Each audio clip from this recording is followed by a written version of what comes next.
baza muke makasi. Baza muke makasi. Par rapport à quoi?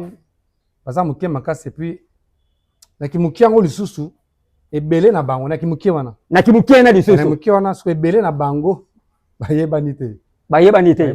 Ba héros de l'ombre. Ba héros de l'ombre. Ba héros de l'ombre baza ebele. Par rapport à oyo ba s'expose na télévision, ebele be baleka na télévision. Also o étudier pour faire notre bobi. Waza prophète. Parce que un apôtre aza dans oreille moko spirituelle ministérielle. Ya otala bango na télévision bon na demande na ebele ba oleka na TV bazoganga. Ata na osekana na bi. Abenga ba prophète par rapport ya don. Mais non par rapport ya ministère. Et dans l'église, tout le monde peut prophétiser. OK. Oui. OK. Tout le monde peut prophétiser. OK.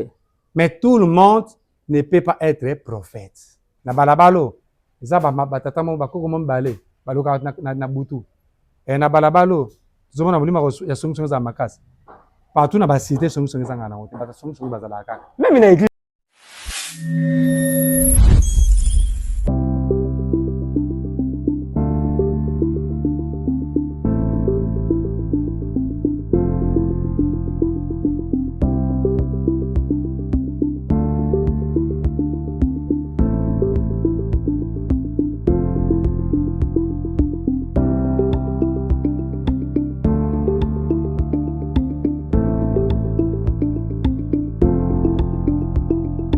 Topesi bino mbote mingi ba ndeko nyonso oyo bozwi opportunité ya kolanda biso na émission tolobela yango.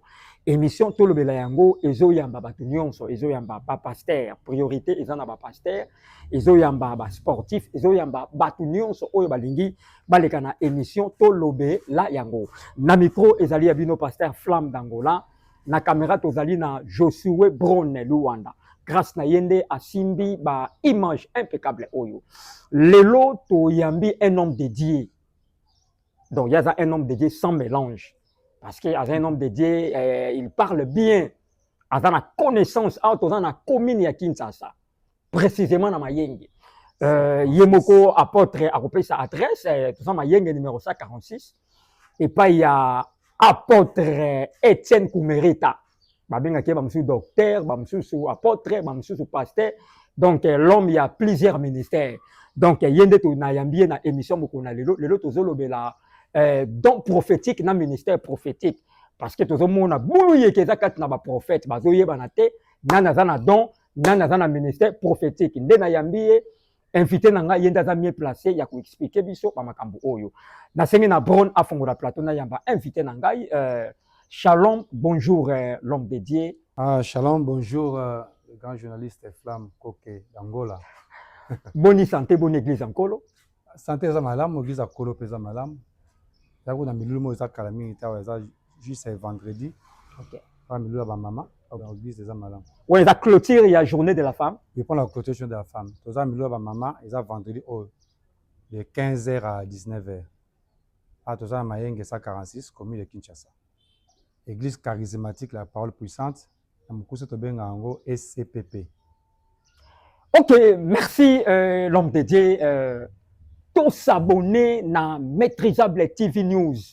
Et sa chaîne qui toko, chaîne où il y a innovation, où il y a na pepe yasika, chaîne oyo, et zo ba information na source pe et zo ya kotalisa bino yango. Voilà un bon sénateur to zolobela don prophétique na ministère prophétique.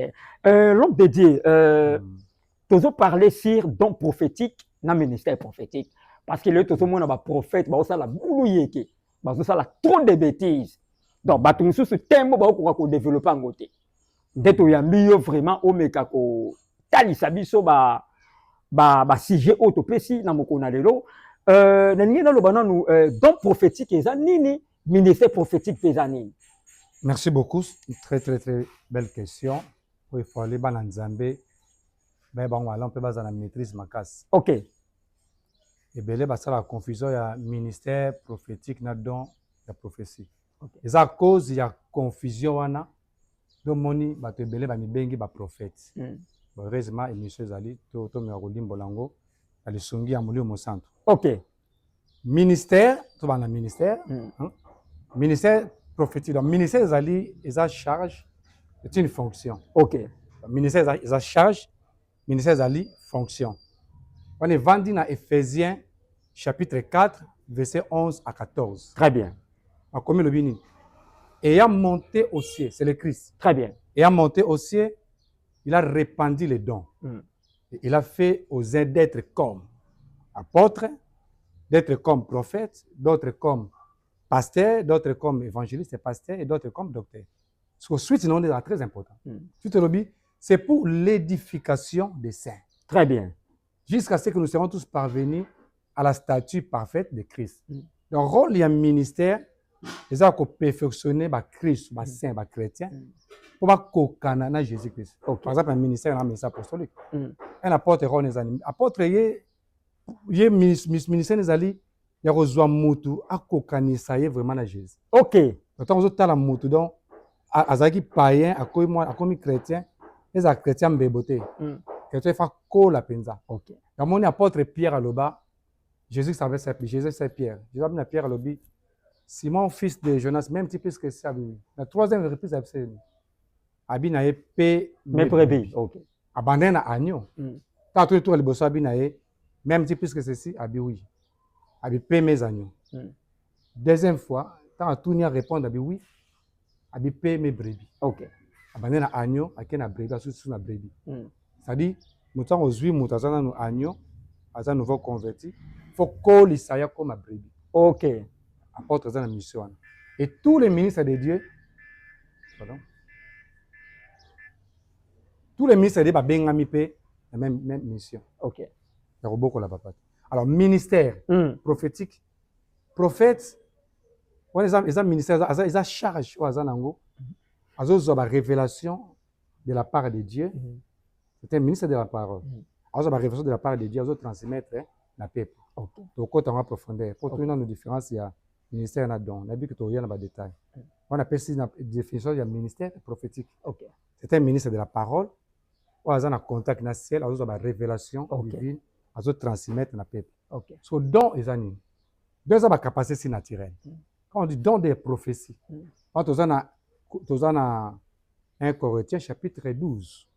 Un Corinthiens chapitre 12. À partir même verset 8 à descendre là-bas. Là, l'apôtre Paul nous parle de dons. Quand on parle sur les dons, il y a comment neuf bien que ce soit enrichi les Saint-Esprit, au monde a sous dons sous parallèle pesali. Mais surtout terminé en 1 Corinthiens 12. Là, Paul a cité 9 dons. Abi, il est donné aux uns de recevoir les dons de la parole de connaissance, c'est un autre don de la sagesse, c'est un autre don de prophétie, qui ont des miracles, guérison. À parler de dons, il y a discernement des esprits. À parler de ce don, il y a langue, interprétation des langues. On a quand il y a don, on a parlé dans 1 Corinthiens chapitre 12. 9 dons à citer. Moi, quoi, don, comme on a une prophétie. Si vous êtes dans la confusion, moi, ça, la mara, les méthodes vont te belé entre prophétie et la parole de connaissance. La plupart, on va dire prophétie, la prophétie, la parole de connaissance. Et non, parole de connaissance. Mais bien, ça, la parole de connaissance. Parce que ça, on a une confusion. Il y a deux la prophétie et la parole de connaissance. Okay. Parce que prophétie, ça, traité et leur monde a futur. On peut aux à peine à passer. Mais ça, beaucoup plus que parler aux futur. Parole de connaissance, ça, dans le présent. Dans le présent. Oui, ça monte. L'élo, l'autre est un autre boy. C'est la prophétie. Moi, mon tabi, après si la prophétie, non. Après si la parole de connaissance. Donc, pas longue la prophétie. C'est pas longue la tête. Prophétie, c'est ça là, non. C'est là. Et c'est belou, ils ont mouqué. Bon, moi, mon ami, mes amis, ma parole de connaissance. Parole de connaissance, ok. Moi, mes amis, ma parole de connaissance. Prophétie, ils ont projeté beaucoup plus futur à moi. Ok. Mais on a année où on a tenté ça, aux États-Unis d'Amérique. On a là, dans la ville, moi, kitoko, moto zopela, na mona ambulance, na civière, hélicoptère tamba likolo, ils ont vraiment des ordres. Une semaine après, on a la télévision, a tenté salami, à New York. Ils ont prophétisé dans l'accès. Et ils ont essayé de mais, à cause de la profondeur, ils ont examiné, ils ont étudié, ils ont examiné, étudié. Pour les candidats de la chaîne mobile, chaîne, pour annoncer, ainsi dit l'Éternel, dans telle date, il a obéi ça à mon état d'Amérique. C'est bien bandit mao. Attends, il y a un ça va bandit. Parce qu'un prophète va y baguer ça au bilan de Kokistamit. Ok, ok. moi so nzamba lingaka eza mama nzambe nzambe na tombola monatana nzamba lingaka eza neti gloire moko boye et passer nanga pouvez faire ça et on va passer ba précision na ngoni oso moni pas au moni eza États-Unis d'Amérique vous a précisément na New York Manhattan à partir le 11 septembre dans une semaine est tombé le 11 septembre événement boye salam les cas na chaîne mère na bino RTNC annoncé on les quoi annoncé pa nzambe nde atindio. Ok, merci. Bon, on vraiment avec beaucoup d'attention. Na dédié émission Oyo na Blessing Casimiro de la presse DG na Paris. Mami Rose Bakou na dédié na Diamant Noir au bazaba journaliste ya France. Ba ngone ba Simbi France na maboko na dédié na patriarche Vincent Makela, apôtre Idi Amen, l'inzo qui est prophète Esdras, prophète chancelier Lema. Voilà, apôtre Etienne Koumerita. Nalobi a photo dinda na mozindo ya ba question question nangeza boli susu nalobi est-ce que on dimarake tozana ba vrai prophète na mboka na biso bon ba vrai prophète baza na bango mais baza muke makasi par rapport à quoi baza muke makasi et puis na kimuki yango lisusu ebele na bango na kimuki wana na lisusu na kimuki wana so ebele na bango bayebani te ba héros de l'ombre baza ebele par rapport ba oyo basexpose na télévision ebele baleka na télévision oso oétudia profondeur taille bobi oaza prophète te parce que aza apôtre un apôtre aza na oreille moko spirituelle ministérielle ya kodétecter ba ministère un apôtre authentique ayeba tant azoyoka ayebi ke oyo aza apôtre lolanga oyo aza prophète oyo aza évangéliste oyo ça c'est un pasteur, pas un docteur. Un apôtre doit avoir cette capacité. Il y a oreille, on a spirituel, il y a détecter le ministère. Ok. Alors, autant on a télévision, on a demandé à Ebele, on a la TV, on a ganga. Attends, on a ce qu'on a nabi. On a un prophète par rapport à don, mais non par rapport au ministère. Le ministère, baza muke, baza autant. Ok. Ebele, on a la télévision, baza makele, baza prophète par rapport au don. Ok. Pour la Bible, baza prophète des ministères, dans le ministère. Alors, nous sommes un prophète qui a pour don, il y a prophétie. Ok. Et bien, baza ko exercer de la prophétie, mais baza ba ministre était, baza ba prophète était. Ok. Parce qu'être un prophète, c'est être ministre de Dieu. Et dans l'église, tout le monde peut prophétiser. Ok. Oui. Ok. Tout le monde peut prophétiser. Ok. Mais tout le monde ne peut pas être prophète. Ok. Donc, nous ça ça ko la casa prophète. Et moi, ça la prophète. Tout chrétien peut prophétiser. Tout chrétien. Ok. Parce qu'un chrétien a une habitation du Saint-Esprit. Un chrétien, ils ont le banc. Ne savez pas que votre corps est le temple de Dieu, que l'Esprit de Dieu habite en vous. Si quelqu'un détruit ce temple, Dieu aussi le détruit. Car le temple de Dieu est saint. Et c'est ce que vous êtes. Chrétien, corps, un chrétien corps naïe, il a temple et un Saint-Esprit. Alors le Saint-Esprit, il a un don naïe. Il a une prophétie, il a une parole de connaissance, il a une foi. Il a une sagesse, il a une guérison, il a un miracle, il a une langue, il a une interprétation de langue, il a un discernement des esprits. Il a un don au molimo so tazana. OK. Attends, avant de katinayo, tu peux prophétiser. Si vous êtes rempli du Saint-Esprit. Un chrétien qui est rempli du Saint-Esprit a expérimenté au monde a don sonné au salle. Je me rappelle quand nous allons qui mazo encadré dans la cité Bethel en Bandaka. Mon encadré c'est professeur, professeur Lou papa ça chiri ya cours pardon.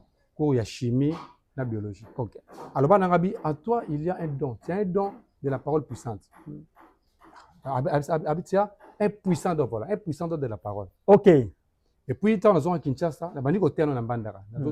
C'était Moutoumke. Il touchait Moutou. C'était Bethel, à l'église. Nous avons gagné Ambo. Quand nous avons Kinshasa, nous avons na si nous avons la wana. On se demande à 4h du matin la vision. Mon pasteur Sonny Kafout, que j'aime beaucoup, que je salue. J'aime beaucoup cet homme de Dieu. Général Sonny Kafout à Rockman. La mon la vision. Ajouté à votre belle, tu vas vendre là. Avant de prendre dans le lobby, toi, Dieu t'a donné puissance de la parole. OK. Avec ces dons-là, tu vas faire beaucoup de choses. Tu vas même te marier. Tu vas voir, j'ai mon bébé, bébé. Garde ça, jalousement, c'est pour toi. Dans la 4h du matin. On a compris qu'il existe aussi un don de la parole puissante. OK. Et qui n'est pas écrit dans le côté chapitre 12. OK. Mais ça existe. OK. Tu parles comme ça, Moutaza convaincu. Otena matanga to abi ah toyoko ndo te tozomona ndi mabanga ezokota biso ezokingana ndi baboka mabanga ezokita na motema.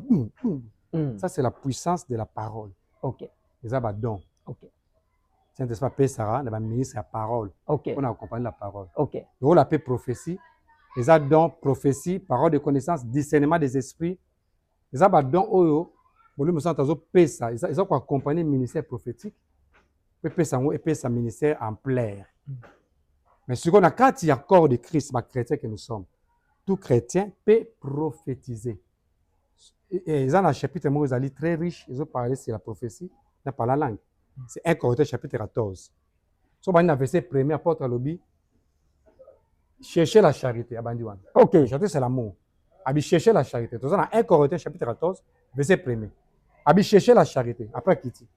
Et aspirer aux dons supérieurs, aux dons les meilleurs. Abi surtout celui de la prophétie. Bon, abina noto luka charité en amour. Bolingo. Après akiti alobito aspirer. Donc don on aspire ça. Mais on peut pas aspirer les ministères. Okay. Aspirer veut dire désirer. Donc don la possibilité de pouvoir désirer don. Quand l'ingana zana don il y a prophétie. Quand on sala effusion du Saint-Esprit on est catholique. Parce que non catholique avant na comme apôtre bon. Na oti na catholique. Vous avez une vocation sacerdotale comme abbé. Bayebi batuazola na bayebi. Un comme abbé na Saint-Pierre. Nazari qui les plus jeunes inquisito. Groupe K. Groupe K. Donc les plus jeunes inquisito il y a Saint-Pierre. OK. Ya Charles, ya Bukasa. Ya Luanga. Ya Luanga, o ba na bayebi bien. OK. Tomoni moi na soto zara na. Ba ya na yebi na ke bakola. Ba na. Nazari les plus jeunes.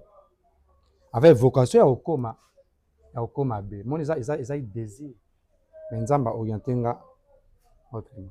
On a narratif catholique ils ont un renouveau charismatique nga sala pe renouveau na renouveau charismatique ba pasani ba sala effusion de l'esprit effusion de l'esprit ba otuna o don ba nos frères pona don moko o lingi to senga nzamba pe moni sota pe ça.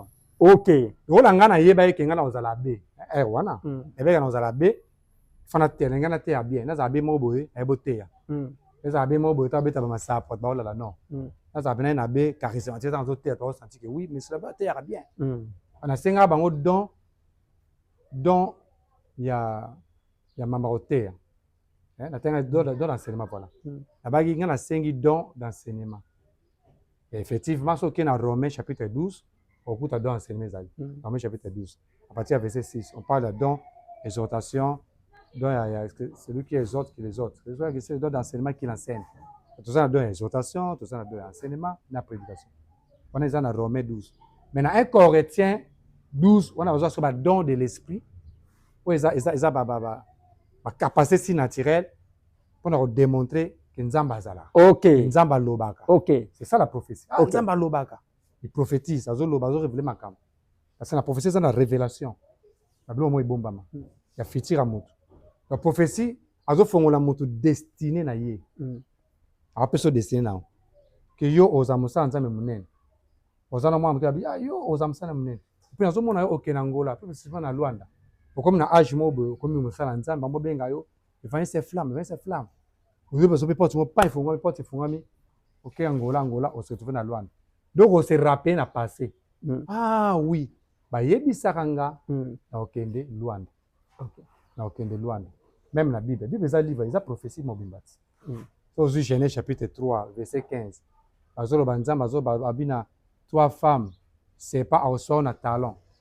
Mais descendance na yo a recraser mutu ya serpent. Après ba millénaire, après autant de millénaires, il faut s'accomplir. OK. Et c'est pas c'est Satan, il faut s'accomplir femme c'est Israël. Il faut s'accomplir un jour à Israël et Frata, Bethléem. La semence sa femme, c'est Jésus Botami. OK.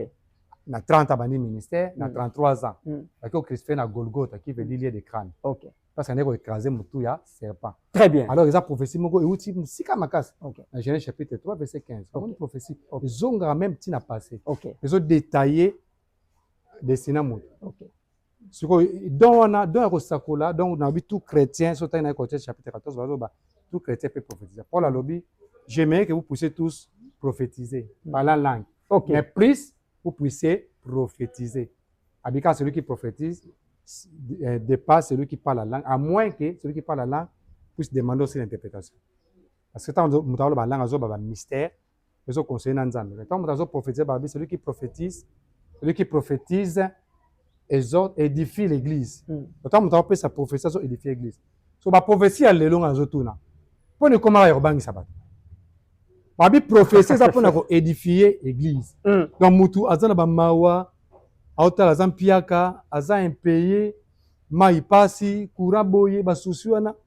Donc, Mouta Omona, ça ne va pas, Koto Mona, na classe, Benganie, donc Mouta craqué. Abisuna Sani, na Simba, qui c'est toi Sani? Maman Koutaina Mouta Zana, dans prophétie. Abi na frère, abi frère, papa. Bon, nous avons mis tout ça, ma casse, boy. Comme tout ça, ma casse, c'était, on a pas de connaissance, hein? Après, c'est pas de connaissance. Comme tout ça, ma casse, c'était. Mais au moins, on a le coloroya. Nzamba, ça coûte sur la prophétie. Parce que mal, on a terminé par de connaissance. Nous avons dans 10 jours, petite précision. Nous avons la prophétie à long terme, la prophétie à court terme. Nous avons dans 10 jours, porte le fond, nous avons visité, nous avons appelé son bon. À mon montage, kimia. Édifier. Édifier à kimia. Ok. C'est ça, la prophétie. Ok. Mais oh, alléluia, ça va venir. Oh, nazomona, squelette, mazolanda yo. Nazomona chaîne, tu n'as pas nguma. Azokima mbangu na moni ba tuti ou. Donc mutasana ba souci na ye. Oh, ba sous ba souci likola ba souci. Alors que rôle la prophétie ça pour na ko édifier mutu. Na boy te mutaro nzamba o révéler mutu esprit de mort. Mais ce komi ba tunyos ba komi kana ya, ba ngana ya. Te ta mona ferma mikolo mona groupe ba toyer na baba na lobi. Ko uta na 21 jours na ngoma mangengenge. Nzamba tiso na balabalo. Kinshasa eza na 24 communes. Yo tikuna na mangengenge za so na commune na Sele. Nzamba tino na commune ya Kinshasa wazanza maza souverain na boyite. Mais c'est comme habitude. Groupe yeye ko uta na 21 jours même langage. Ko uta na 21 jours. Nzamba tiso na balabalo. Na balabalo eza ba tata mo ba koko mo mbale. Baloka na butu. Na balabalo zomona mulima ya somusongo za makasi. Partout na ba cité somusongo za ngana wote. Ba somusongo bazalaka. Même na église. Ata na église bazalaka. Ok. Apôtre Zana Makambu ebele ya koloba. Nalobi question ngeza na ina zonga ka esika oyo wuti. Nalobi est-ce que muto azana don parce que le ba prophète ebele ndenge oyebisi biso ke baza ba prophète a don et non ya ba ministère. Nalobi est-ce que ba prophète a don baza obligé à bâtir église parce que le ba bâtir église ebele. Prophète y a donc azan on a droit de bâtir l'église. On a droit. On a bien yebisa bango parce que c'est belé. Prophète y a donc yo so oza prophète pour na don. Oza na droit de bâtir l'église. Mutawa bana c'est un apôtre. Tout ça Jésus. Apôtre a envoyé de Jésus-Christ. Yo oza na droit on a te bâtir l'église. La plupart des prophètes tu wana bazo bimana ba don. Basa ba intercesseur. Basa ba intercesseur, na rati intercesseur ali eza département oyo saint va visiter ma case. OK. Intercesseur ali servant monteur et église. Église eza le rôle la voiture. Visionnaire eza chauffeur. Ana voici mi volant. Azo me mabatu. Intercesseur eza monteur. Azo sala que voiture pela et démarrer tamboto. Évangile eza ba piné. Azo déplacer pour nous ba âme. Bon la bis. Bis est en arrêt et continue batuti. Et que l'ongwe gas et l'ongwe marché central. Les autres, par exemple, Kingasa na Suka. To tiens les autres qui Maluku. À partir du marché central. Chauffeur Azan a conduit, bazo kota na barre, bazo kende. Ma piné, ils ça qui roulé. Mais là, ils ça qui piné et roulé, ils ont monté. Pour ce monter et koufi, bis est tambolate. OK. Dans l'intercession, il y a zali monter dans l'église. Et local là, Azan monter, il y a église, c'est pour monter l'église. Saint-Esprit visite au département de ma case. Après ça, on va don. Prophétie fait zanara tiwana. Pour na royer ba makambu. L'église des otambola. Après ça va discernement des esprits. Ba type ba esprit za pour animer l'église. Ba orientation parce que prophétie oriente aussi. Dans ta prophétie tu as ba orientation divine. Après ça orientation divine. Et ngolo ba te le rôle yo comme na don prophétie.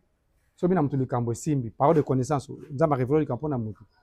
Namoni ozobela maladie boy. Ah oui, effectivement ozobela maladie boy. Nzamba bina zo amai na sambelo mela, mtasambe pa mo melo biki. Nzamba lekana nzela mai. talobi na osala bosali bobiki. Ce n'est pas que lokola yo comme na grâce wana.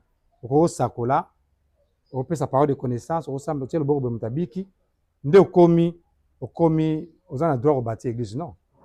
Et voilà ezali wana bakanga ba église bazongi pe ba na sama ko ba père spirituel na bango. Bazala humble, bazonge pa ba papa milimo na bango. Pe belé baza ba rebelle. Ah, otomoni na baza ba rebelle. Belé baza ba rebelle. Babima même sans permission ba keya. Batia maboko te. Papa na biyo na monio te ngape na za eloko nzambe lobela ngai eloko nzambe. Nani eloko nzambe? Nani eloko nzambe? So papa ndo za eloko Satan. Yo za eloko nzambe. Okay. Papa no mtatio loboko po ba donner fungwama. Yo ba donner fungwama omo balukela. Mais non. Jésus a lobby, ceux qui croiront à moi, ils feront eux aussi les œuvres que moi j'ai fait. Et ils en feront même plus que moi. Ils en feront même plus que moi parce que moi je m'en vais au Père. OK. Et on va dire que biso to komi de ça Jésus. OK. Pour ça ba œuvre le rôle là. OK. Tant aux moi na ce papa no moni monde oye ba ke yo za na ministère, ya au fait ministère. OK. So les choses dans le ministère c'est ça don. Tikala na église. Organiser journée moko consultation prophétique au boyamba bato. Ça consultation prophétique tel jour de telle heure à telle heure. Bozo yamba bato ozo ko exercer parce que na ministère na don ba exercer ngo na kati église. Ba exercer don na kati église. Donc il faut exercer na kati église. Ministère pour tout y a na capacité de se déplacer. Donc même au-delà des frontières. Aux évangélistes, aux internationaux, aux Kendoté en Angola, Congo, Brazza, Europe, Amérique, nous apportent des nations. OK. Soit n'apporte des nations, nous sommes partout dans le monde. Mais les autres qui nous ont don, il y a prophétie. Il y a prophétie dans le temps de la passée par là, nous sommes pour la bâtiment de Rambon. Donc, c'est ça pour nous Rambon. Ça pour nous édifier l'église. OK. Apôtre, si vous la dernière question, on va avant dernière question. Est-ce que soi-disant ba prophète o ba uta na ba mangenge ba oyo otia na ba feni, est-ce que réellement nzambe mutazo tinda bango ou bien bazo hier pour na ba mabumu na bango les serviteurs de vente, c'est comment? En tout cas on a moni na bazaba ama ba escroc ba escroc spirituel pour na même la preuve. OK.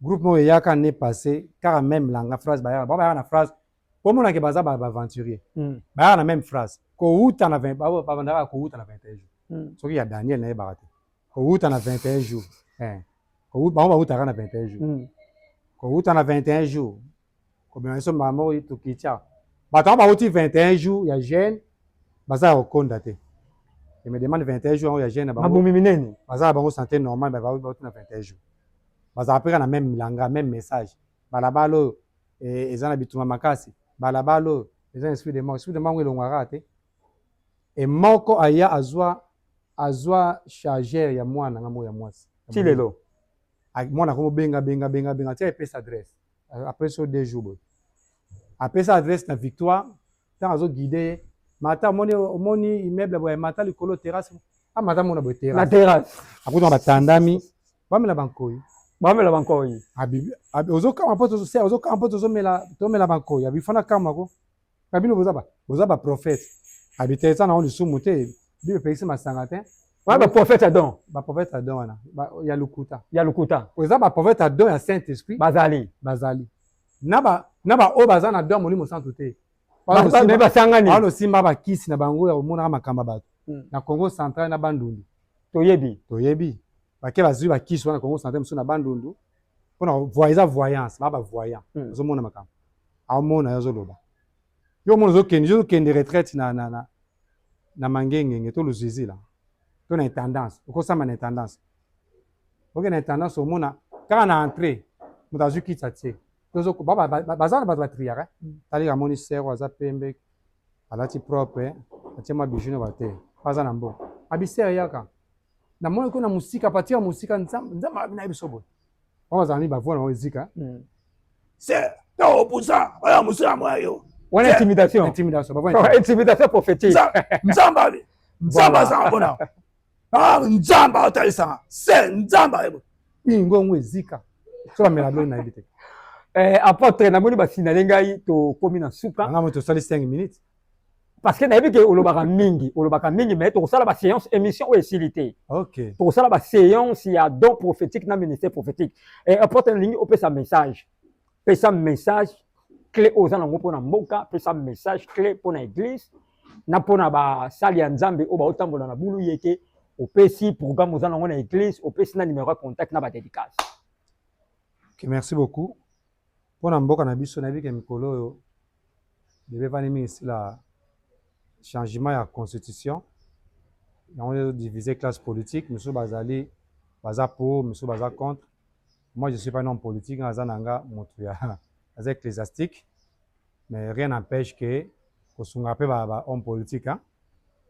Nga souci na la mingi pona kamata mboka na biso neti kamba constitution. Na linga mingi beaucoup plus constitution ezala pona intérêt ya peuple. OK. Hein, so ba la constitution. En tout cas, bakonzi bosunga biso 60% ba homme politique bosunga biso 60% ya ostali constitution na biso mboka eza beaucoup plus pour na intérêt ya peuple. Pour ça tali ba institution tozana ngo ya mo ezaka budgetivore, ya mo ezo consommer budget mboka. Donc la présidence, primature, parlement des ascendés en deux là, tozana classe base parlement ba député na chambre basse pardon. Ba député, chambre haute, ba sénateur, au moins que so tali, mon budget est ok non beaucoup plus. Dans le niveau du colo que peuple na se, azana ba miette, azolo malongate. Et ma prière est que nzamba sala biso grâce guerre ya est ezwa fin. Mon colo penza ba américain ba décider ba mettre fin et aussi là. Parce que ça ba gémo ba yebi. Ça ba gémo ba yebi. Pour na peuple de Dieu, je vous aime beaucoup. Nazana souci ma casse église. Mon émission, notre bien-aimé évangéliste et femme d'Angola, avec tout ça là, tout ça naie. D'ailleurs, qu'on peut sa différence, mais notre côté à profondeur, parce que Zangonga, différence c'est ministère prophétique, n'a don prophétie. N'a obi pour n'a don ya prophétie chrétien, je m'adresse à l'église. Chrétien nyonso, azan a droit à prophétiser. D'ailleurs, Joël chapitre 2, l'obiango. Joël chapitre 2, verset 28 à 30. Dans les derniers jours, il y a un Tozali. Je répandrai mon esprit toute chair. Vos jeunes gens et vos jeunes filles auront des visions et ils prophétiseront. Et Balana côté chapitre 14. Merci pour ma église. Tozana milulu moko munen. Tozana mois de la femme. Tozana mois de mars. Tozana mois de la femme. Alors tozo clôturer biso église charismatique la parole puissante. Auto benga na mko CCPP. Tozo clôturer mois de la femme. Na activité mo munen tozana ngo. Ezali vendredi haut. Les vendredi oyo à partir de 15h, de 15h à 19h. Ati oratrice à hôtel Abisso, Maman Ritz, ok à Kitoro Makas. Va te Holanda ba Rosala édifié. Donc tozali a. Tozala avenue Mayenge numéro 146 à commune à Kinshasa. Avenue Mayenge numéro 146 à commune à Kinshasa. Et numéro de téléphone est 09 97 870 423. 09 97 870 423. C'est votre serviteur, apôtre Etienne Koumerita Bounz. Merci beaucoup. Voilà, na micro ezalaki ya bino Pasteur Flamme d'Angola, na caméra tozalaki na Josué Li Wanda Bronner, na pesi mbote na bato nyonso oyo bolandaki biso précisément na émission tolobela yango, na pesi mbote na Héritier Kasongo, na pesi mbote na frère na biso Aaron Moulembi Nzambe apambola yo, na pesi mbote na mon bébé que j'aime beaucoup, bébé joyeuse, ok, bébé Mirati, et je salue maman Joëla, ciao.